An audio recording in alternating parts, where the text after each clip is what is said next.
Good afternoon, everybody. It's good to see you. Good to be with you. Good to be heard.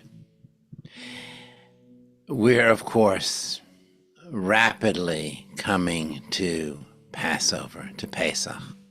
And just a reminder that we will not be together for the next 2 weeks at these 7-minute moments because the next 2 weeks are part of the Pesach holiday.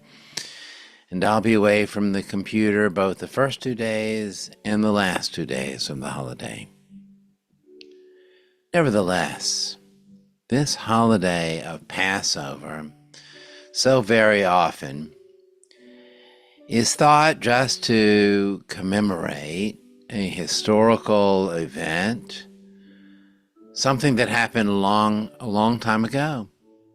That was very important indeed. The Exodus from Egypt.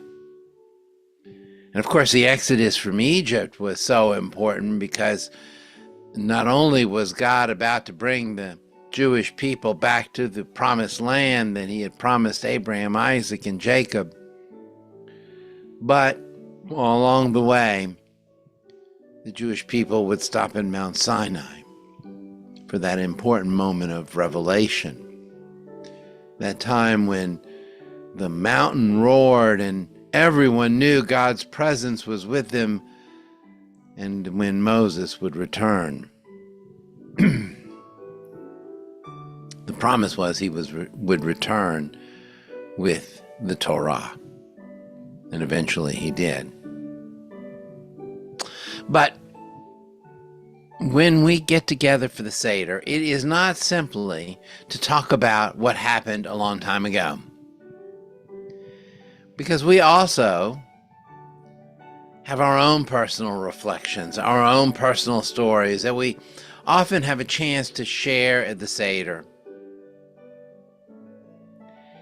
And the rabbis who constructed the Seder as we do it now knew that we would want to speak about not just the past, but the future as well.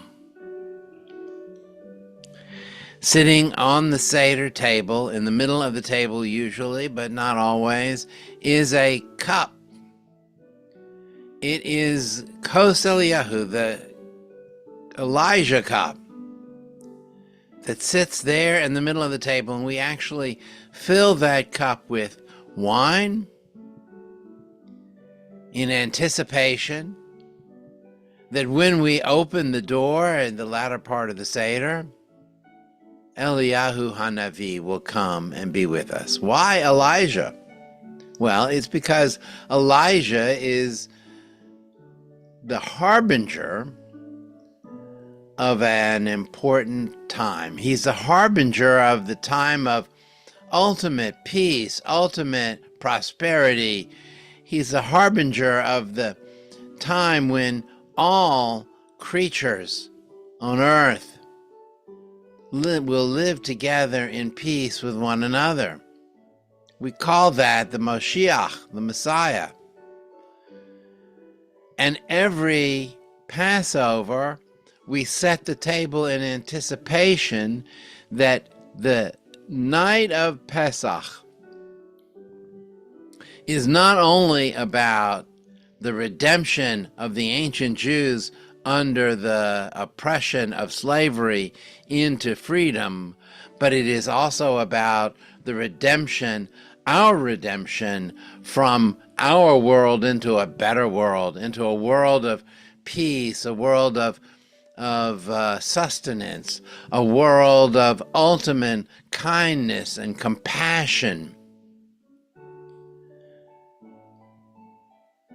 It is a personal prayer then. Passover is not just a national treasure, a national celebration, but a personal remembrance as well, a personal anticipation.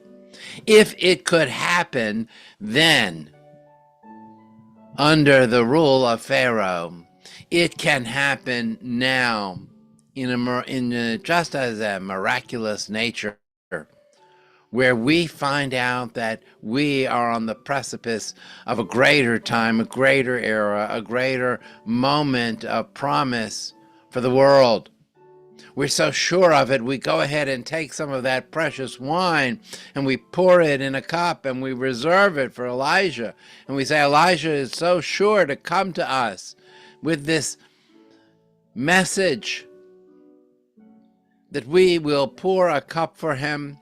We will open the door for him.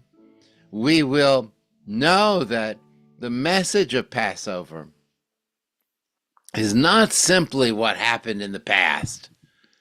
The message of Passover is what can be in the future. If those Israelites could be redeemed, then we too have the possibility of redemption in our time. Not just a national redemption, but a personal redemption as well. And the symbols of the Seder, the matzah, the moror, the charoset,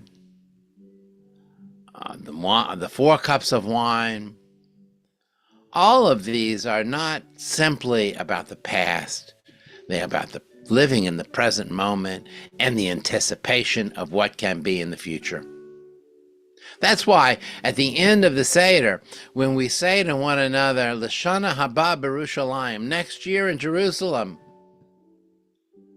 we anticipate that next year we can all be together, not just in the physical place of Jerusalem, but in that spiritual place, because Jerusalem, that city of what we call it, the city of peace, Yerushalayim, that city of peace will be available for all of us. And so we end the Seder with those words, next year we'll be redeemed. If it wasn't this year, next year we'll have that personal redemption and we'll look forward. Passover is as relevant today for us and in our lives as it was for our ancestors who faced oppression and sought freedom, as we seek personally to shed our own oppression and to seek freedom for ourselves as well. The mourner's kaddish, Yitkadal v'yitkadash shemei Rabbam, B'alma divra kirutei v'yamlich malchutei, B'chayechon v'yomechon v'chayei dechol beit Yisrael, B'hagala v'izman kariv v'imru amen. Yehei shmei Rabbam v'varach v'elam li'omei amaya, Yitbarach v'yishtabach v'yitpoar v'yitramam v'yitnaseh, V'yidadar v'yidaleh v'yidalal shemei d'kudisha barichu, Li'ela min kol berchata v'shirata, Tushbechata v'nechamata damiran b'alma v'imru amen. Yehei shlama rabba min shemaya, V'chayim aleinu v'al kol Yisrael v'imru amen. Oseh shalom b'imrumav, Hu yaseh shalom, Aleinu v'al kol Yisrael v'imru amen. May the one who makes peace above bring peace to us, to the entire world, and to Israel, and let us say, Amen. Thank you all. I wish you a sweet and meaningful Passover ahead. Chag Sameach.